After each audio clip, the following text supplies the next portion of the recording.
수백억 원대의 재력가인 90대 한 여성이 한 분이 지난 4월에 자택에서 숨진 채 발견이 됐습니다. 수사를 해보니까 처음에 자녀들은 어머니가 자해로 그렇게 된 것이라고 이야기를 했지만 며칠 전에 나오게 된 수사의 결과는 정말 충격적이었습니다. 형제가 재산 분배에 불만을 갖고 노모를 폭행하다가 죽음에 이르게 했다는 것입니다. 이 노모, 이 연세가 많으신 이 어머니의 남편, 아버지는 개인 사업을 운영하며 자수성가해서 수백억 원대 재산을 일군 자산가였다는 거죠.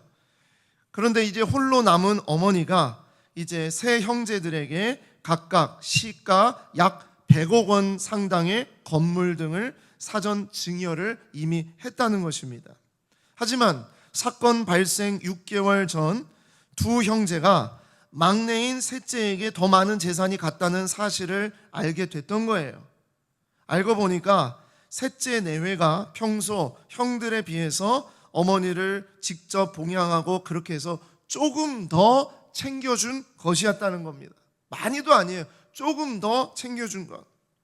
그런데 그때부터 상속 문제를 둘러싼 노모와 두 형제의 갈등이 시작됐고 참혹한 결과를 맞이했다라는 것을 보게 되었습니다. 최근 우리는 이런 비슷한 뉴스들이 심심치 않게 나오는 것을 보게 됩니다.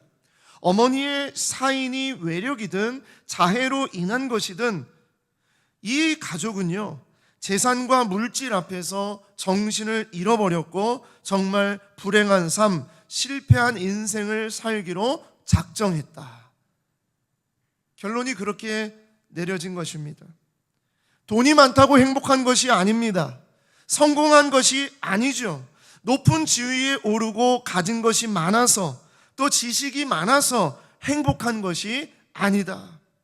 현대사회에서 많은 사람들은 행복과 성공을 추구하고 있습니다. 그러나 종종 그 기준이 돈이나 지위나 지식이나 명예나 어떤 가진 소유에 달려 있다라고 생각을 해요. 이런 세상 가치에 머물러 있습니다. 하지만 행복한 삶, 성공적인 인생은 그런 것에 있지 않다. 성경은 우리에게 분명하게 말씀하고 있습니다. 시편 128편 1절 말씀 다 같이 읽겠습니다. 시작. 여호와를 경외하며 그의 길을 걷는 자마다 복이 있도다. 여호와를 경외하며 그의 길을 걷는 자마다 복이 있도다. 시편은 복에 대한 이야기를 가득 담아놓고 있어요. 그런데 그 복은 세상의 복이 아닙니다.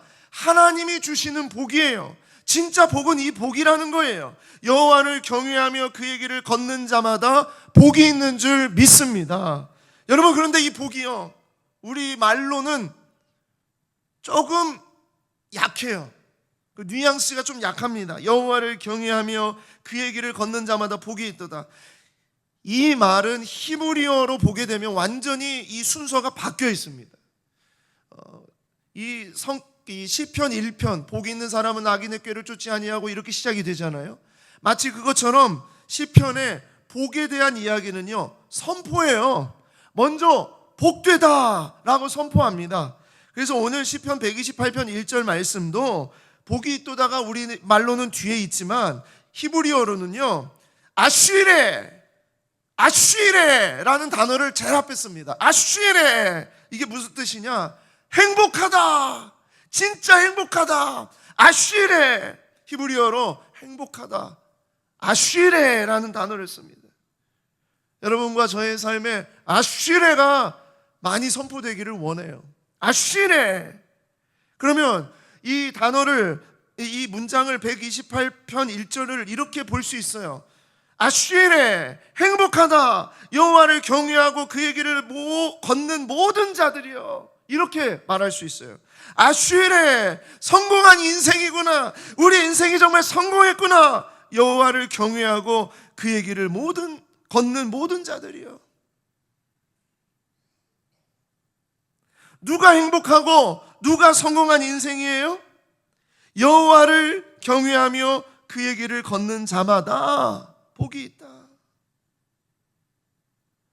걷는 자 중에 어떤 사람만 복이 있는 게 아니에요.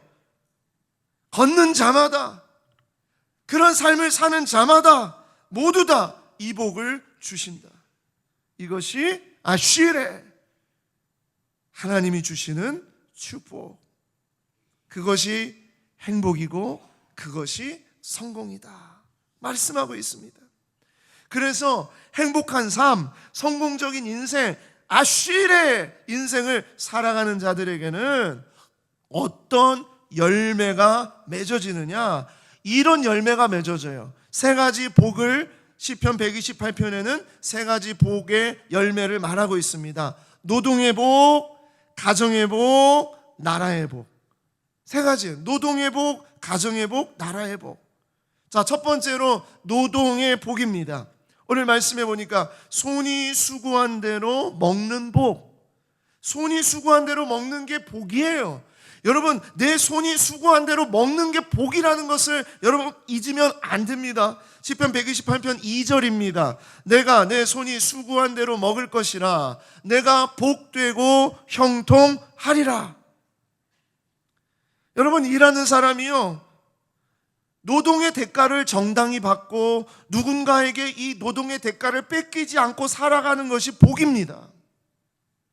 일을 한 만큼 수입을 얻는 것이 복입니다. 내가 일한 것보다 다른 사람과 비교해가지고 그것 때문에 욕심이 생기면 그게 복을 차는 거예요. 내가 일한 만큼, 내가 번 만큼 내가 수입을 얻는 것, 그게 복입니다. 이것은요, 어떤 의미를 담고 있느냐, 갑작스러운 사고나 재해를 당하지 않고 질병이나 죽음의 위협을 받지 않는 것, 그것을 말하고 있는 거예요. 내 살아가는 삶, 내 손이 수고하는 이 모든 것들에 열매가 있게 하시는 것, 그것이 복인 줄 믿습니다. 여러분, 일할 수 있다는 게 정말 복입니다. 제가 요즘에 은퇴하신 목사님들, 은퇴한 어른들, 이제 그 현직에서 다 물러나신 그런 어른들을 만나는 일들이 많아요. 노회에서도 이런 어른들을 만날 때가 많습니다. 그래서 어떻게 지내십니까? 요즘은 어떻게 지내십니까? 하니까 이분들 다 저 일하고 있습니다. 일하고 있습니다. 그래요. 아니, 지금 그 연세에 어떤 일을 하십니까? 아, 저는 지금 학교에서 보안관 일을 하고 있습니다. 초등학교에서 보안관을 하고 있습니다. 우리 원로 목사님 보안관을 하시는 거예요. 그런데 너무나 프라이드가 강해요. 여러분, 초등학교 보안관 자리가 얼마나 치열한 경쟁 가운데서 들어가야 되는지 아십니까? 모르시죠? 젊은 사람들은 잘 모를 거예요. 정말 치열합니다. 또 어떤 목사님을 만났어요. 목사님은 어떻게 지내십니까? 저는 스타벅스에서 주차 안내를 하고 있습니다. 일을 하시는 거예요. 스타벅스에서 주차 안내하시는 그런 어른을 봐요. 또 어떤 분들은 현직에서 물러나가지고 어떤 기관에서 또 일을 하시고, 또 어디에서 뭘 하시고 일을 자꾸 하시는 거예요. 아니, 좀 쉬시지. 일평생 그렇게 일만 하고 사셨는데 좀 쉬시지. 아니요. 일의 보람은 다른 것과 바꿀 수가 없다는 거예요. 내가 아직 쓰임 받고 있구나. 내가 아직 필요한 자리가 있구나.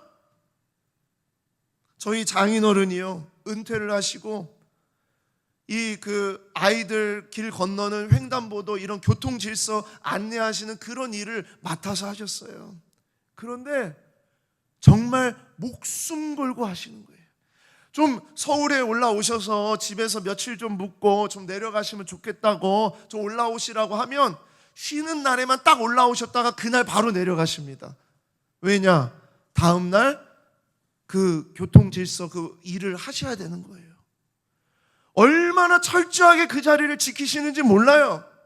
그래서 좀 쉬시지. 우리 마음은 좀 쉬시지 이런 마음인데 아니에요. 어른들은 내가 일할 수 있는 곳, 내가 정말 이렇게 내 손이 수고한 대로 먹을 수 있는 곳, 나를 필요로 하는 곳, 그런 곳이 있다는 것에 감사하며 감격하면서 그 일을 충성을 다해서 하시는 겁니다. 일할 수 있다는 것이 복이에요.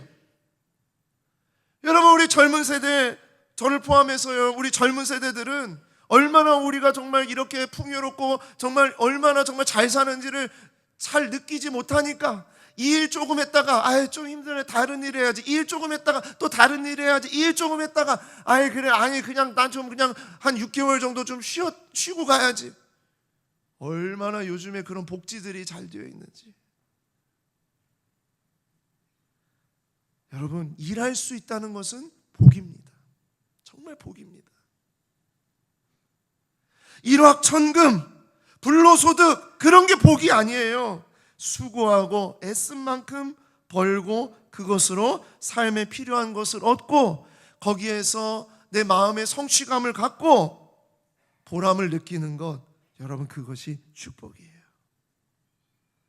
하나님을 경외하고 하나님의 길을 걸어가는 자들에게는 내 손이 수고한 대로 먹도록 할 것이다. 이것이 하나님의 축복입니다. 우리의 일상에 일어나는 정말 우리가 우리의 손으로 할 수 있는 어떤 일이 있다, 정말 하나님은 그것은 나에게 복 주신 것이다. 그것을 여러분 꼭 기억하시기를 바랍니다. 그리고 어떤 복을 주시느냐? 가정의 복을 주세요. 자, 아내와 자식들의 복을 주셨다. 오늘 말씀은 그렇습니다. 시편 128편 3절 4절입니다. 내 집 안방에 있는 내 아내는 결실한 포도나무 같으며 내 식탁에 둘러앉은 자식들은 어린 감람나무 같으리로다. 여호와를 경외하는 자는 이같이 복을 얻으리로다 그랬습니다. 여러분, 이것은 가정의 복을 말합니다. 여기에서는 아내는 결실한 포도나무 같고 자식들을 말하고 있잖아요. 그래서 이것은 마치 아빠에게 주시는 복인 것처럼 말하지만 그것이 아니라 당시에는 이 가정을 표현할 때 그 중심은 남성 중심으로 썼어요. 그렇기 때문에 아빠의 입장에서, 남편의 입장에서 이 가정을 바라보는 시각으로 쓴 겁니다. 이것은 무엇을 말하냐면 가정의 복입니다. 부모의 울타리 안에 사랑스러운 자녀들이 함께 둘러 앉아서 사랑과 교제를 나누는 것이 복입니다. 결실한 포도나무와 어린 감람나무, 감람나무는 지금으로 말하면 올리브나무인데 이것은요 번성하는 가족을 상징합니다. 포도나무 같은 아내다라는 것은 지혜롭고 현숙한, 지혜로운 열매를 많이 맺는 현숙한 사람을 말하는 것이고요, 어린 감람나무 같다라는 것은 새싹같이 자라나는 건강하고 힘찬 자녀들을 말하는 거예요. 또한 당시의 포도나무와 올리브나무는 번영과 평화의 상징이었어요. 무슨 얘기냐? 지혜로운 부모가 되고 건강한 자녀가 자라나고 가족이 평화롭게 함께 지낼 수 있다는 것, 그것이 축복이란 얘기예요. 가족에게 욕심 부리지 마세요. 가족에게 더 큰 거, 뭔가 대단한 거, 위대한 거, 높은 자리, 성공하는 것 바라지 마십시오. 곁에 있는 것이 복입니다. 곁에 있는 게 복이에요. 1부 예배 마치고 2부 예배 사이에 한 집사님이 저를 이렇게 안으면서 너무 외로워요. 너무 외로워요. 얼마 전에 가족을, 아버지를 하나님 나라에 보냈어요. 너무 외로워요. 여러분, 가족이 곁에 있는 것이 복이에요. 그저 나와 함께 밥을 먹고 같이 이야기를 나누고 같이 서로를 마주보고 이렇게 함께 있는 게 복이에요. 뭔가를 타고 뭔가를 성취하고 뭔가를 얻어오는 것, 그게 복이 아니에요. 함께 우리 가족이 있는 것, 그것이 복입니다. 그리고 또 어떤 복을 주시느냐? 나라의 복을 주십니다. 나라와 자손의 번영을 보는 복을 주신다 그랬어요. 시편 128편 5절 6절입니다. 여호와께서 시온에서 내게 복을 주실지어다. 너는 평생에 예루살렘의 번영을 보며 내 자식의 자식을 볼지어다. 이스라엘에게 평강이 있을지로다. 시온, 예루살렘, 이스라엘이라는 단어를 사용해서 내가 살고 있는, 이스라엘 백성들이 살고 있는 그 나라, 그 공동체의 번영을 보게 되는 복을 주신다는 거예요. 여기에 번영이라는 단어가 나왔습니다. 이 번영은 최상의 상태를 말해요. 완전한 복지의 상태를 말해요. 부족함이 없는 상태를 말해요. 그래서 이 번영이라는 단어는 이스라엘에게 평강이라는 이 평강, 샬롬, 우리가 말하는 샬롬이란 단어를 쓰는데, 번영과 평강이라는 단어는 같은 의미입니다. 하나님이 복을 주시면 이 나라와 민족이, 우리가 살아가는 공동체가 평강합니다. 나라와 민족이 안전하며 자유롭고 평화를 누리는 것이에요. 제가 한번 예전에 말씀드렸어요. 내가 가고 싶은데 마음대로 가고, 먹고 싶은 건 마음대로 먹고, 말하고 싶은 건 마음대로 말하고, 노래하고 싶은 건 마음대로 노래할 수 있는 거, 여러분, 이게 정말 우리한테 축복이에요. 얼마 전에 압록강을 건너서 탈북한 한 자매님을 만났어요. 그 자매님이 이 탈북을 하면서 했던 그 모든 스토리를 다 이제 설명을 해주시고 말씀을 해주시는데, 말을 하고 싶어도 말할 수 없고, 먹고 싶어도 먹을 수도 없고, 만나고 싶어도 만날 수 없고, 이 도시에서 저 도시로 넘어갈 때도 그냥 넘어갈 수 없고, 모든 것이 그렇게 통제된 그런 사회에서 살아가고 있는, 정말 그 삶은 너무너무나 정말 죽을 것 같았다.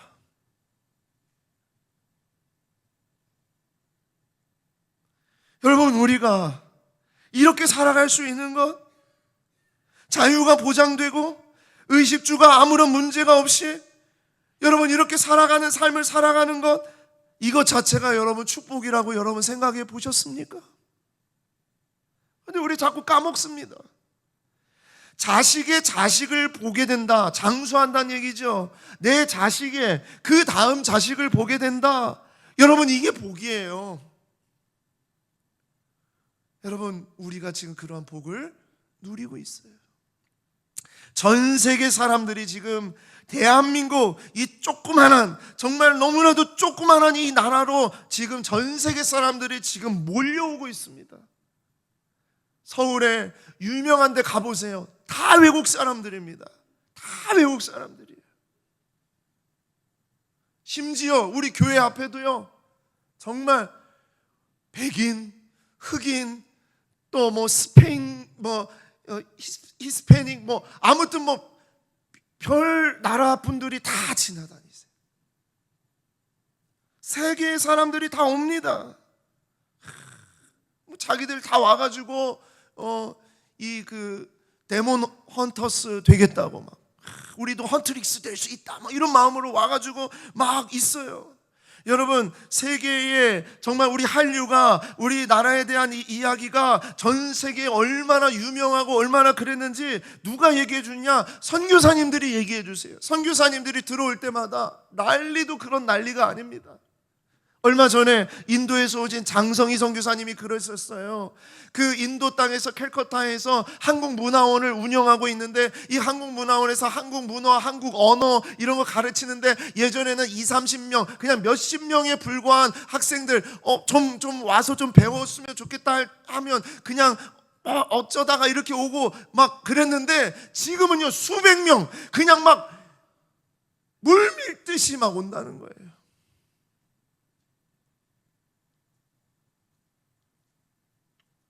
저는 가끔 통일전망대에 갑니다. 제가 말씀드렸죠. 통일전망대가 여럿 있어요. 오두산, 철원, 고성, 또 강화도, 또 저기 양구에 또 어디, 이렇게 여러 통일전망대가 있어요. 저는 가끔씩 갑니다. 아버지 생각도 나고, 또 이런 그런 삶에 대한 감사를 생각할 때마다 저는 이렇게 찾아가요. 그곳에 가면 불과 얼마 떨어지지 않은 곳에서 벌어지고 있는 아픔과 상처와 눈물을 볼 수가 있어요. 멀리 안 가도 돼요. 여러분, 여기 파주 조금만 올라가면 오두산 통일전망대 있습니다. 저희 아이와 또 아이 친구들 데리고 한번 딱 올라갔어요. 올라가가지고 겨울이었는데 쌍안경으로 다 북한의 땅을 다 이렇게 쳐다보고, 다 보이거든요. 그러면 북한 사람들이 거기서 땔감을 막 옮기고 있고, 거기서 막 이렇게 사람들이 막 그 집에서 막 이렇게 막 연기 나고 있고, 이런 모습들 이렇게 보고 있습니다. 너무나 추운 그 가운데에서 그 사람들이 지금도 나무를 저렇게 가져다가 떼고 있구나, 그걸 보고 있습니다. 그리고요 바로 고개를 돌려서 바로 그냥 거기서 고개를 돌려가지고 뒤를 쳐다보잖아요. 파주, 일산 도시의 그 고층 그 아파트와 그냥 그런 빌딩들과 이런 것들이 그냥 쫙 펼쳐져 있습니다. 그런 도시가 다 좋다는 것은 아니지만 두 곳의 모습을 그 자리에서 비교하면서 가슴이 찢어집니다. 가슴이 아파요. 그러면서 하나님, 이 나라 우리나라를 주관하시고 붙잡아 주시는 하나님께 감사하면서 찬양을 올려드리면서 동시에 하나님, 저 북한 땅에 주님의 계절이 오게 하여 주시옵소서. 저곳에 있는 저 사람들과 아이들이 마음껏 이곳에 왔다 갔다 하면서 정말 자유롭게 자신의 인생을 살아갈 수 있는 그런 나라와 민족이 되게 해달라고 기도를 하게 됩니다. 나라에 복을 주세요. 여호와를 경외하고 여호와의 길을 걸어가는 자들에게는 이러한 복을 주십니다. 노동의 복, 가정의 복, 나라의 복. 이런 복 받고 사는 것이 정말 행복한 삶이고 성공적인 인생이다. 여러분, 이런 인생 사는 여러분과 제가 되기를 소망합니다. 그런데 여기서 끝나면 딱 좋겠죠. 근데 끝이 아니에요. 일부 예배 때 끝이라고 했더니 한 분이 박수를 치시더라고요. 제가 지금 말씀드린 이 세 가지는 열매예요, 열매. 하나님이 그렇게 열매를 주신다는 거예요. 근데 중요한 건 뭐냐? 그 이야기 속에, 말씀 속에 담겨져 있는 하나님의 마음입니다. 그게 정말 더 중요합니다. 진짜 행복한 삶, 성공적인 인생은 이런 열매와 결과가 아니라 그 안에 담겨진 하나님의 마음이 무엇이냐? 하나님의 마음, 하나님의 뜻, 이게 무엇이냐? 이 복들 속에 하나님은 무엇을 담아놓고 계시는가? 저는 이것을 여러분과 함께 나누고자 하는 거예요. 이것을 알아야 이 복을 정말 누릴 수 있는 거예요. 그런데 이걸 모르면은요, 하나님의 마음을 모르면은요, 왜 나한테 이 복 안 주세요? 왜 나한테 이런 복 누리지 못하게 하세요? 하고 하나님 원망하는 거예요. 하나님의 마음이 담겨져 있어요. 뭐냐? 첫 번째로 행복한 삶, 성공적인 인생은요, 하나님께서만 주시는 겁니다. 절대 잊지 마십시오. 하나님께서만 주시는 거예요. 우리가 생각할 때 이런 생각했어요. 기적, 놀라운 역사, 엄청난 위대한 일, 이런 것만 하나님이 우리에게 주시는 줄 알았어요. 그런데 오늘 말씀을 보니까 그게 아니에요. 수고해서 살아가는 것, 우리 가족과 함께 살아가는 것, 이렇게 우리가 공동체를 이루며 살아가는 것, 이 모든 것이 다 하나님이 주시는 것이구나. 일상의 일들, 우리의 삶에 일어나는 일들, 내가 정말 이렇게 할 수 있는 이 모든 것들 다 하나님이 주시는 거구나. 그것을 놓치면 안 된다는 거예요. 하나님만이 우리에게 주시는 복입니다. 지극히 일상적이고 보통의 하루에 우리가 누리는 작고 사소한 그런 일들이 내가 하는 것 같지만 아니에요. 우리의 호흡 하나마저도, 숨 한 번 쉬는 것마저도 하나님이 허락하시지 않으면 쉴 수가 없습니다. 모두 다 하나님께서 주신 복입니다. 하나님께서 이렇게 허락해 주시고 복을 주셨어요. 여러분, 복하면, 성경에서 복하면 떠오르는 성경 인물 있죠. 복 누구 생각납니까? 아브라함. 창세기 12장 2절 3절. 내가 너로 큰 민족을 이루고 내게 복을 주어 내 이름을 창대하게 하리니 너는 복이 될지라. 너를 축복하는 자에게 내가 복을 내리고 너를 저주하는 자에게 내가 저주하리니 땅의 모든 족속이 너로 말미암아 복을 얻을 것이라 하신지라. 보십시오. 아브라함이 복의 주체인 줄 알았어요. 아브라함 같은 인생 살면 우리가 정말 복된 인생이라고 생각했어요. 그런데요, 이 말씀은요, 아브라함이 주인이 아니에요. 아브라함이 주인공이 아니에요. 복을 주시는 주체가 누구인지를 분명하게 말할 수 있어요. 여기에 말씀은 누가 복을 줍니까? 누가 저주를 합니까? 하나님이시라는 거예요. 하나님 붙잡으면 살고 하나님 놓치면 죽는다. 그 얘기입니다. 성경은 분명히 말씀합니다. 우리가 누리는 복은 우리가 만들어내는 복이 아닙니다. 세상은 말하죠.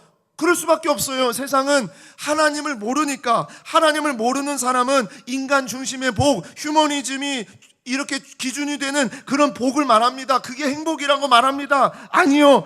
하나님께서 주체가 되시는 하나님의 축복이 진짜 복인 줄 믿습니다. 그래서 복은요, 성경은 이렇게 말해요. 복은 받는 것이고 행복은 주신 것을 누리는 것입니다. 다시요, 복은 받는 것이고 행복은 주신 것을 누리는 거예요. 주신 그 복을 누리는 게 행복이에요. 복은 하나님께서 주시는 것이고 행복은 하나님께서 주신 복을 누리고 기뻐하는 그 감정을 행복으로 말씀하고 있습니다. 시편 128편 2절, 4절, 5절입니다.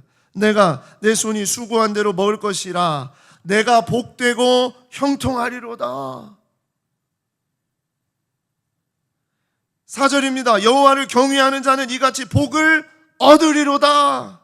5절입니다. 여호와께서 시온에서 내게 복을 주실지어다. 하나님의 복을 받고 사는 것이 진짜 행복이고 성공적인 인생이라는 겁니다. 다른 것 의지하지 말라는 거예요. 하나님의 복으로 충분하다는 거예요. 그것이 최고의 복이라는 거예요. 그게 진짜 행복한 삶이고 성공적인 인생이라는 거예요. 두 번째로 이 말씀에 담아놓은 행복한 삶, 성공적인 인생은 흘러가고 확장한다는 겁니다. 이런 특징을, 이런 것을 하나님이 숨겨놓으셨어요. 하나님의 복은요, 흘러가고 확장하게 하십니다. 자, 하나님을 경외하는 자가 누리는 세 가지 복, 아까 말씀드렸죠. 내 손이 수고한 대로 먹을 것, 그리고 너의 가족, 그리고 예루살렘의 번영. 어떻게 됩니까? 나로부터 가족으로, 그리고 가족에서 나라와 민족으로, 그리고 열방으로. 이게 하나님께서 주시는 복의 특징입니다. 하나님의 복은요, 흘러가고 확장하게 하십니다. 그게 진짜 복입니다. 나만 이건 내 거야, 이건 내 거야, 나만 가질 거야. 하나님의 복은 그렇게 가질 수가 없어요. 하나님은 나로부터 모든 민족에게까지 그 복이 흘러가게 하시는 것이 하나님의 복입니다. 여러분, 진짜 복 받은 것은요, 재산 많은 게 아니에요. 흘러가고 확장해 나가게 하시는 그 복을 따라가는 것이 진짜 복이에요. 그게 진짜 복이에요. 여호와를 경외하면 그의 길을 걷는 자마다 이런 복을 주세요. 나의 삶을 축복하시고 나의 손을 통하여서 어떤 일을 하게 하시며 또 그것을 통해서 우리 가족들, 우리 가정을 축복하시고 그리고 우리 가족이 속해 있는 공동체, 나라와 민족을 축복하신다는 거예요. 나와 가정만 잘 되게 하지 않습니다. 나라와 민족, 열방을 향해서 확장하고 나가게 하는 겁니다. 이게 진정한 행복한 삶이고 성공적인 인생이에요. 정말 그런 인생이 되기를 원해요. 많이 가졌다고? 많이 벌었다고? 아니요. 그게 진짜 행복한 삶, 성공적인 인생이 아니에요. 조금 가지고 조금 벌었을지 몰라도 그것을 흘려보내고 그것을 확장시켜 나아가는 것. 그것이 하나님의 마음입니다. 어떤 분들이 자꾸 막 그런 분들이 있어요. 남 탓 잘하시는 분들이 있죠. 남 탓. 나는 괜찮은데, 나는 이런데 남 탓하시는 분들 많이 있습니다. 나는 괜찮은데 공동체가 이래, 나는 괜찮은데 우리 가족이 이래, 나는 괜찮은데 우리나라가 이 모양 이 꼴이야, 나는 괜찮은데. 아니요, 그렇지 않아요. 언제나 나로부터, 하나님은 나로부터 나라와 민족에 이르기까지 이어지고 확장하게 하십니다. 늘 잊지 마십시오. 내 탓이요, 내 탓이요. 그리고 속으로 나에게 말하세요. 너나 잘하세요, 너나 잘하세요. 속으로 나를 향해서 너나 잘하세요. 나나 잘하세요. 그런 거겠죠? 그리고 우리가 늘 고백하는 것처럼 내가 주께로 그래야 한 영혼을 주께로. 내가 주께로 온전히 서 있지 않으면 한 영혼을 주께로 못 드린다. 나의 샬롬이 공동체의 샬롬으로 흘러가고 확장하는 겁니다. 평강의 주체이신 하나님께서 그렇게 움직여 가시는 거예요. 주변을 살리고 소생시켜 주시는 것, 그게 진짜 하나님의 마음이에요. 세 번째로 행복한 삶, 성공적인 인생은요, 속성이 아니라 숙성입니다. 속성이 아니라 숙성입니다. 제가 오늘 모든 말씀 가운데 가장 힘주고 싶은 말씀이 이것입니다. 우리가 행복한 삶, 성공적인 인생을 살고자 하지만 우리에게 가장 큰 장애가 되고 우리가 그렇게 살지 못하게 되는 유혹이 있다면 그게 뭐냐? 속성이에요. 속성. 속성 코스. 빨리 뭔가 되는 거, 빨리 뭔가 바뀌는 거, 빨리 뭔가 버는 거, 빨리 뭔가 되는 거, 성공하는 건, 여러분, 우리는 거기에 지금 함몰되어 있어요. 하나님의 역사는 속성이 아닙니다. 숙성입니다. 숙성. 시편 128편 1절 말씀을 이렇게 말씀드리고 싶어요. 여호와를 경외하며, 여호와를 경외한다는 것은 내면의 싸움을 말합니다. 여러분, 여호와를 경외한다는 게 쉽게 됩니까? 아니요. 내 마음속에 보좌에 주님을 앉히는 게 여호와를 경외하는 거예요. 주님을 두려워하는 게 여호와를 경외하는 거예요. 아무도 바라보지 않더라도 주님을 두려워할 수 있는 마음을 갖는 게 여호와를 경외하는 거예요. 여러분, 이것은 짧은 시간에 되는 게 아니에요. 오랜 시간 치열하게 내 마음에서 치열하게 싸우는 거예요. 그리고 그의 길을 걷는 것, 이건 외면의 싸움을 말하는 겁니다. 정말 주님을 내 마음에 모셨으면 그 마음을 가지고 삶의 모든 영역에서 실천하면서 걸어가면서 살아가는 거예요. 그런데 그게 하루아침에 그렇게 바뀌지 않아요. 오랜 시간 동안 싸워야 됩니다. 무너질 때도 있어요. 넘어질 때도 있어요. 아플 때도 있어요. 내 자신을 찢을 때도 있어요. 나는 이런 존재밖에 못 되는구나. 그런 가운데에서 하나님이 다시 살리시고 하나님의 말씀을 다시 붙잡고 다시 일어나면서 어떻게 해요? 여호와의 길을 걷는 거예요. 시편 1편 1절 말씀처럼 복이 있는 사람은 악인의 꾀를 쫓지 아니하며 죄인의 길에 서지 아니하며 오만한 자리에 앉지 아니하며, 그게요 하루아침에 딱 되는 말씀이 아니에요. 치열한 시간 속에서 숙성되는 겁니다.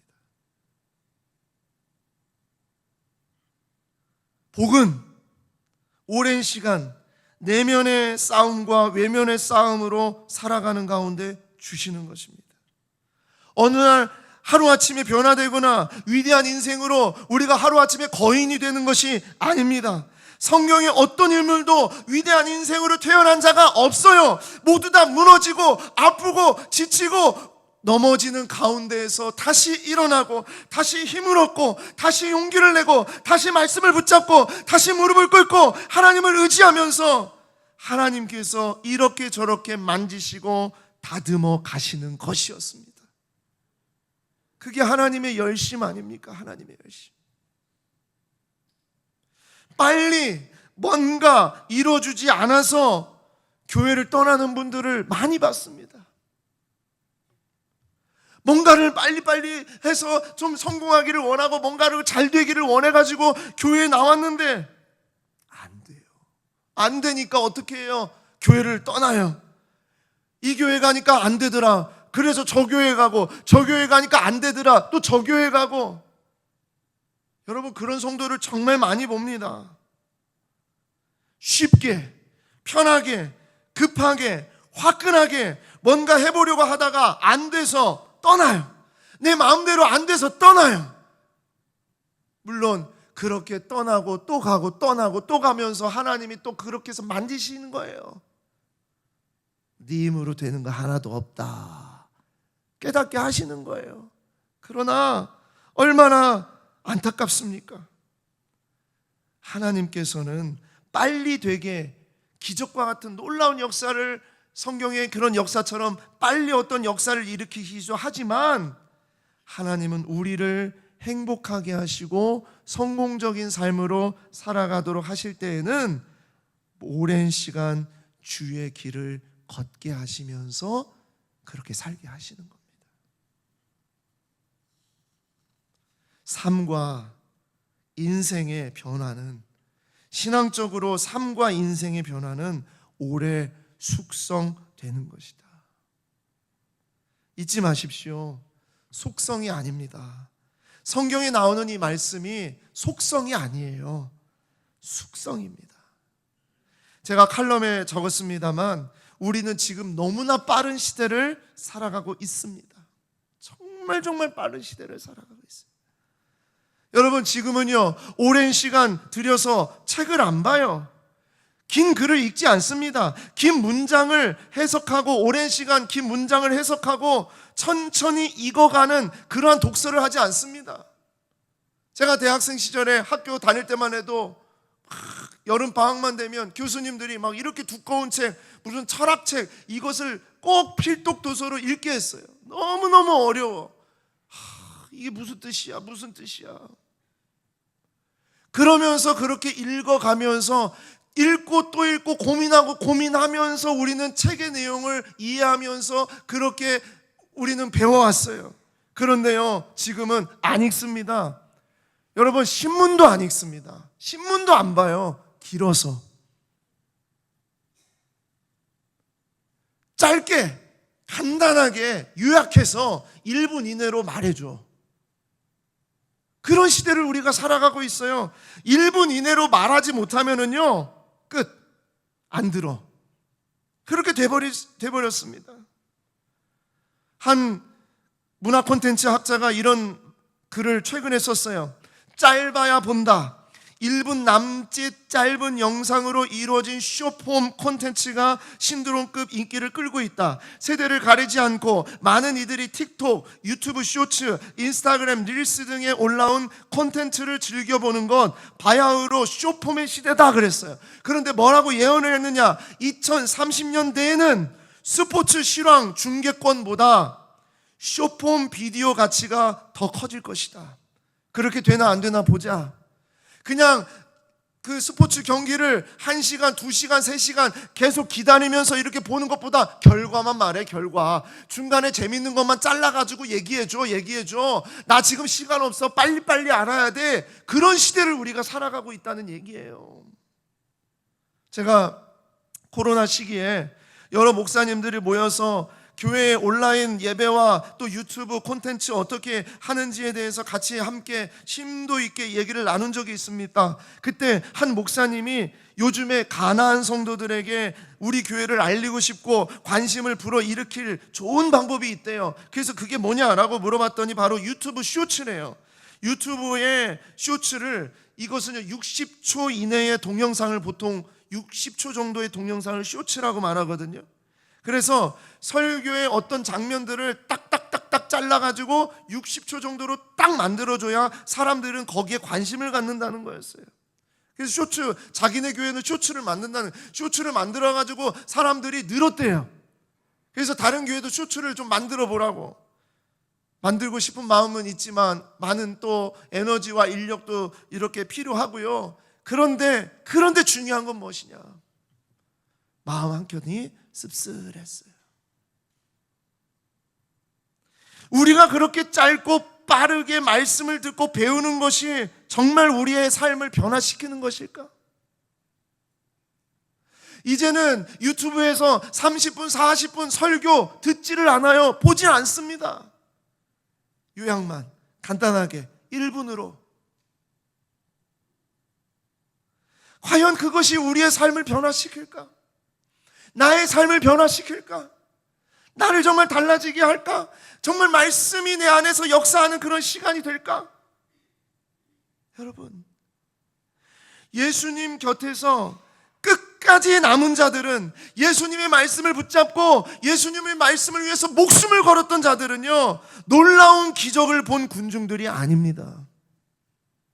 그 순간에 놀라운 기적, 병 낫는 것 본 기적, 어떤 이렇게 물을 걷는 것을 본 기적, 아니면 먹을 것을 주셔가지고 다 먹고 배부르게 남은 기적, 아니면 죽은 자가 살아나는 기적, 그런 기적을 본 군중들이요, 예수님 곁에 안 남았어요.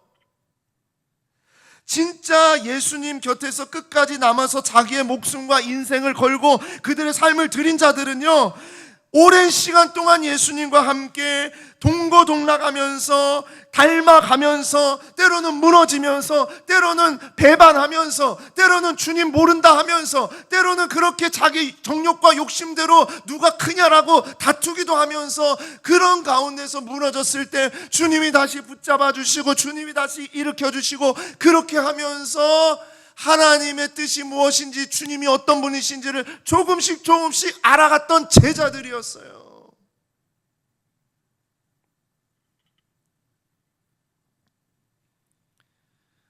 저도 짧은 영상 즐겨 봅니다.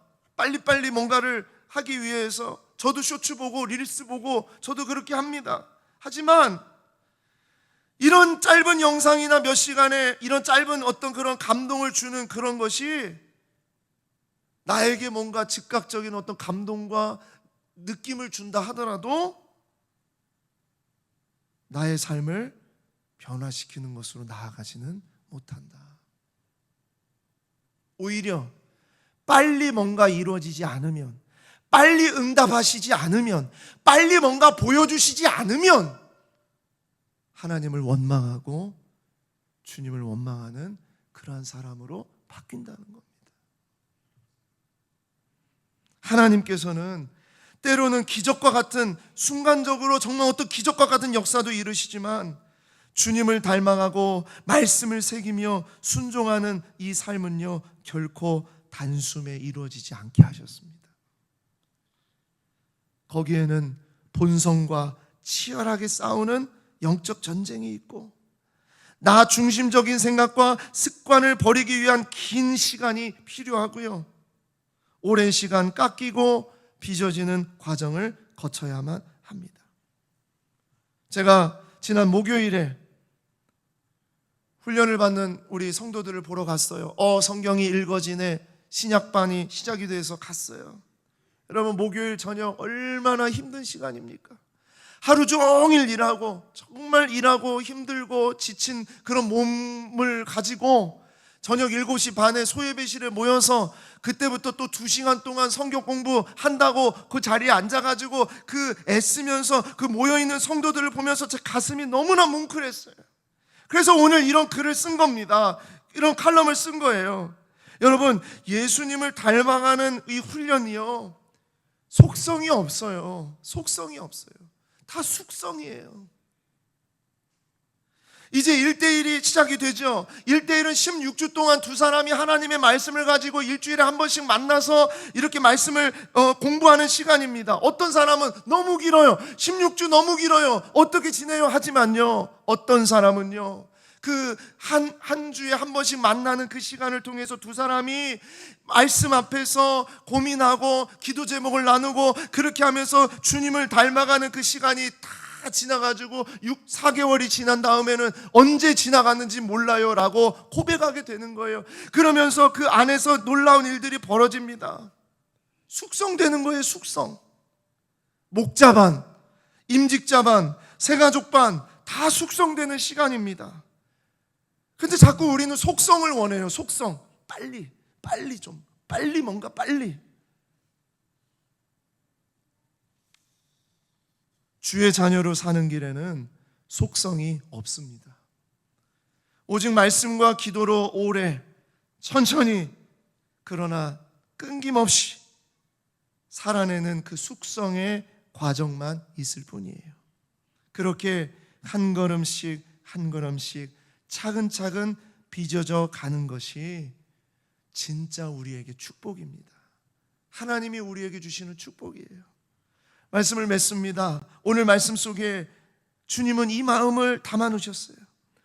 진짜 중요한 것은 하나님의 마음입니다. 내가 잘 되고 우리 가족이 잘 되고 이 나라 이 민족이 잘 되는 건, 그런 복을 우리가 누리는 건 정말 우리가 누리게 될 복이고 또 그것이 하나님이 주시는 축복이지만, 그 속에 담겨져 있는 하나님의 마음, 모든 복은 하나님께서 주시는 것이다. 모든 복은 흘러가고 확장하는 것이다. 그리고 하나님의 축복은 속성이 아니라 숙성이다. 여러분, 이것을 기억하고 살아가는 분들이 행복한 삶, 성공적인 인생을 사는 자들이 되는 줄 믿습니다. 이 시간 이러한 마음으로, 고백으로 우리 옆 사람에게 이렇게 고백하겠습니다. 자, 분명하게 그의 눈을 보면서 분명하게 고백하세요. 행복한 삶, 성공적인 인생을 삽시다. 시작. 행복한 삶, 성공적인 인생을 삽시다. 행복한 삶, 성공적인 인생을 삽시다. 행복한 삶, 성공적인 인생을 삽시다. 기도하겠습니다.